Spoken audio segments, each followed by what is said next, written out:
আজ এসেছি south city মল। অনেক দিন পর এলাম সাউথ সিটিতে। আজকে একটু ফাঁকা ফাঁকাই লাগছে সাউথ সিটিটা।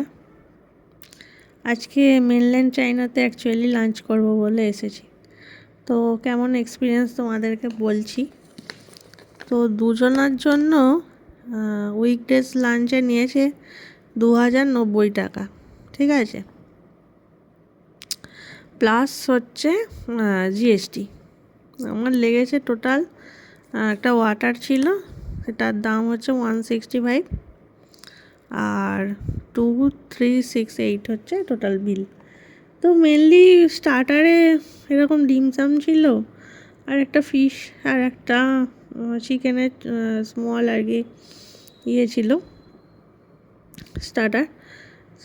চারটে টোটাল ছিল, বেশি কিছু স্টার্টার ছিল না। স্টার্টারের মেনু খুব লিমিটেড, আর মেন কোর্সেরও লিমিটেড ছিল। সব থেকে বাজে লেগেছে কোনো কিছুরই টেস্ট নেই।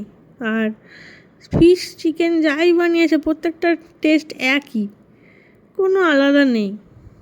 শুধু ওপর থেকে চিলি ফ্লেক্স ছড়িয়ে দিয়েছে একটু স্পাইসি করার জন্যে। না, ফিশগুলোতে যদিও বাসা ফিশে কোনো টেস্ট ছিল, আর চিকেনটাতে তো খুব বাজে ছিল, মানে বলার কথা নয়।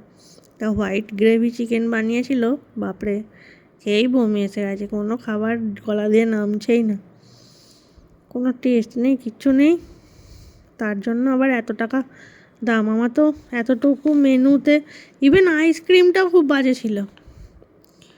না রাবড়ি আইসক্রিম ভালো ছিল, না চকলেটে, তেতো তেতো কবেকার, ভেতরে বরফ জমে গেছে, আইস জমে কিরম হয়ে গেছে, একদমই জাস্টিফাইড নয়। কোয়ালিটি তো নিজের ইচ্ছে মতন, কিন্তু এত বাজে টেস্ট কী করে খাবো, মুখ বিচ্ছিরি হয়ে যাচ্ছে। ভালো লাগেনি আমার, একদম কোনো কিছু ভালো লাগেনি। স্যুপটা যদি একটু ভালো ছিল, বাকি সব সেম। ইভেন ডেজার্টও খুবই বাজে, মানে এত থার্ড ক্লাস, বাপরে বাপ। এর থেকে হাটারি অনেক ভালো। তো এত দাম দিয়ে আমার মনে হয় না এই বুফেটা জাস্টিফাইড, তো যাওয়ার কোনো দরকার নেই।